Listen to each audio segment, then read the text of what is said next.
은가격을 누르고 있던 은의 이중 딜레마가 드디어 깨지고 있습니다. 은의 이중 딜레마는 무슨 얘기일까요? 우선 이 소식부터 전달드리죠. 작년 미국 정부에서는 은과 관련하여 중요한 발표를 하였는데요. 2025년 핵심 비축 광물에 은을 처음으로 포함시켰습니다. 미국 정부 발표와 은의 이중 딜레마가 무슨 관계가 있는 걸까요? 오늘 영상 끝까지 보신다면 은 시장과 최근 급격하게 급등하고 있는 은 가격에 대해 좀 더 본질적으로 이해하게 되실 겁니다. 은은 아래 기사와 같이 금처럼 화폐 가치 하락을 막기 위한 해지 수단이면서 동시에 태양광 패널이나 배터리에 들어가는 핵심 산업 원자재입니다. 이러한 특성 때문에 이중 딜레마가 생기는데요. 인플레이션 때문에 가격이 올라야 하는 자산이면서 동시에 경기 둔화 시 가격이 내려가는 자산입니다. 은 가격이 크게 폭락한 경우를 살펴보면 2025년 4월 2일 미국 정부가 보복 관세 발표로 인해 경기 침체와 산업 수요 위축에 대한 우려가 고조되었고, 이로 인해 은 가격이 크게 조정되었습니다. 은의 이중 딜레마 중 한 단면을 보여주는 사례인데요. 이러한 사례들이 바로 은이 가진 가격의 이중 딜레마입니다. 이 두 힘이 서로 정반대로 작용하면서 은 가격은 늘 시장을 헷갈리게 만들었습니다. 그래서 흔히들 은을 올라야 할 이유와 떨어져야 할 이유를 동시에 쥐고 있는 가장 예측하기 어려운 금속이라고 얘기합니다. 여기까지가 지금까지 사람들이 알고 있는 은값의 이중 딜레마입니다. 그런데 문제는 이중 딜레마가 지금 서서히 깨지고 있다는 점입니다. 최근 은시장에서는 이 구조가 서서히 한 방향으로 기울어지는 신호가 포착되고 있는데요. 그중 하나가 급격한 산업 수요의 증가입니다.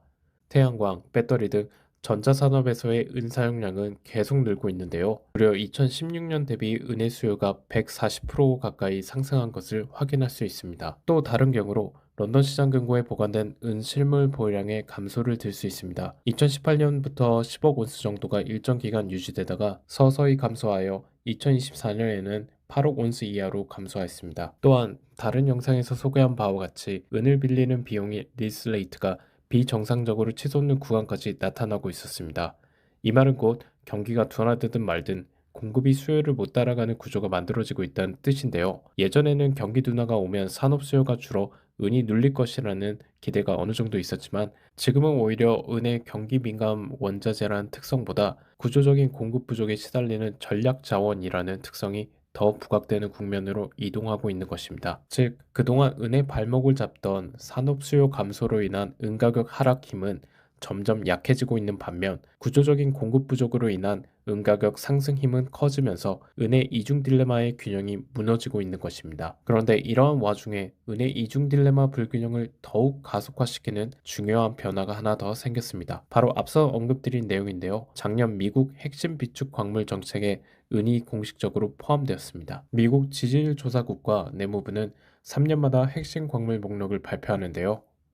2022년 리스트에서는 은은 핵심 광물에서 제외되어 있었지만, 작년 최종 리스트에서는 은이 새로 추가됩니다. 이 리스트는 단순한 조사 결과가 아니라 국가 안보, 경제의 중요한 자원이면서 공급망 리스크가 큰 자원을 지정해서 향후 동맹국과의 공급망 협력, 국가 차원의 비축 전략에 참고하는 기준으로 사용됩니다. 여기서 중요한 대목이 국가 차원의 비축 전략인데요.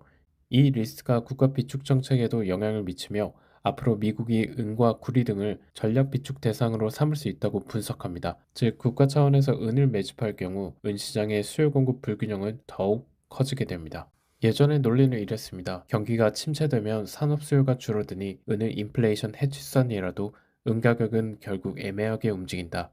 그런데 지금은 여러 해에 걸친 구조적 공급 부족에 더해 태양광, 전기차 등 산업용 고정 수요의 증가와 미국 정부에서 중요 광물로 지정함에 따른 추가적인 수요 증가 등 시장의 공급 부족은 더욱 심각해질 예정입니다. 또한 런던 시장에서의 리스 레이트 폭등이 말하듯 실무 시장은 생각보다 더 경직되어 있습니다. 이 모든 것들을 종합해보면 은 가격을 잡아당기던 하락해야 할 이유보다 상승 압력을 만들어내는 구조적 이유가 훨씬 더 강해지고 있습니다. 바로 지금이 이중 딜레마의 균형이 서서히 한쪽으로 기울어지고 있는 시기이며 은혜에 주목해야 되는 시기입니다. 지금과 같은 인플레이션 국면에서는 얼마를 벌까보다 내 돈의 가치가 얼마나 유지되느냐가 훨씬 더 중요해집니다. 이때 은 투자는 단기 시세 게임이 아니라 화폐 시스템 바깥에 자산을 두는 선택에 가깝습니다. 이 관점이 없으면 은을 사도 계속 흔들리게 됩니다.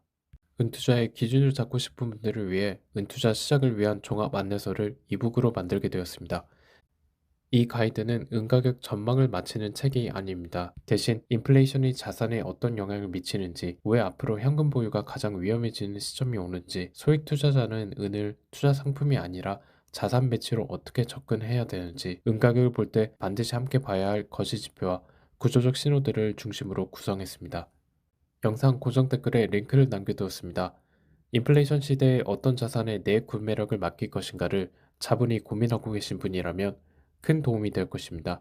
감사합니다.